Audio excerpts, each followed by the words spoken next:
فرزندان زید سیدوف صاحبکار زندانی و وزیر سابق صنعت تاجیکستان میگویند سال 2014 یکی از سالهای سخت‌ترین زندگیشان است، ولی با وجود این ناامید نشدند و با آینده با نظر نیک می‌نگرند. خیرالله سیدوف پسر بزرگ زید سیدوف در صحبت با رادیو آزادی گفت که به بیگناهی پدرش هیچ شک و شبهه ندارد و امیدوار است که او را آزاد می‌کنند.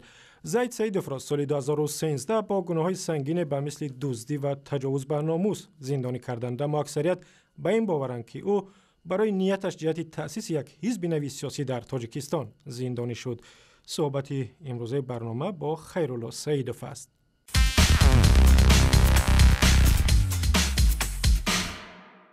خیرالله، سالی که گذشت برای خانواده شما چگونه سال بود؟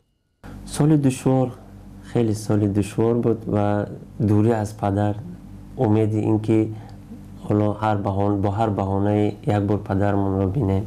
خیلی خوب جایی بود که در طول 1 سال و 2 ماه 3 ماه برادرانم، من که در دادگاه پدرم رو میدیدم، ولی خب برادرانم تا 1.5 سال بیشتر ندیدن پدرم رو. فریدون که در خارج از کشور تحصیل میکرد بیشتر از 2 سال ندیده بود پدرم رو. خب خیلی دشوار بود، یعنی شب و روز فقط در فکر این که پدر ما در کنج زندان در جای تاریک، کسی که همیشه آزادی و راحت بود، چطور در اون کنج زندان روزش رو میگذراند. شرایط نگهداری پدر شما در زندان چگونه است؟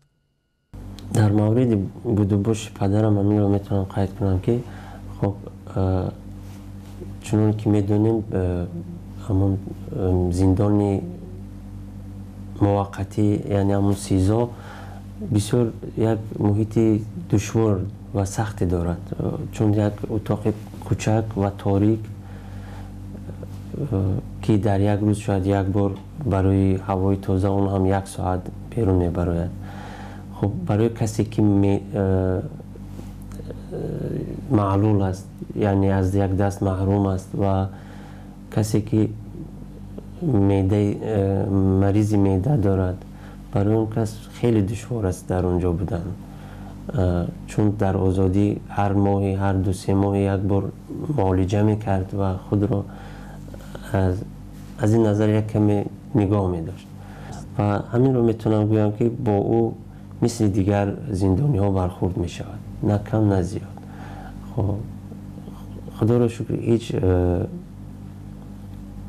شکایت از شکنجه یا چیزی نکرده است. و از سال 2015 چی امید دارید؟ بله، آرزو آواز زیادی داریم. سراغ آرزو دارم که خداوند به پدر من، به من، به خانواده ما، به همه ما صبر دهد که این دوری پدر و مخصوصا پدرمون که در اون کنج زندان است با او صبر دهد و شفای کامل برای او عطا کند. و خب آرزو هواس همین است که پدرمون هر چیز زودتر آزاد شود. امید و باوری دارم که مقامداران دولت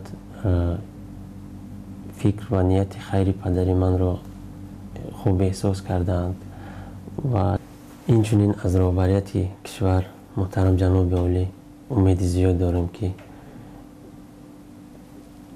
به واسطه مسئله پدر من رو پیگیری میکند و مژده اینه که برای ما در سال آینده میرسد.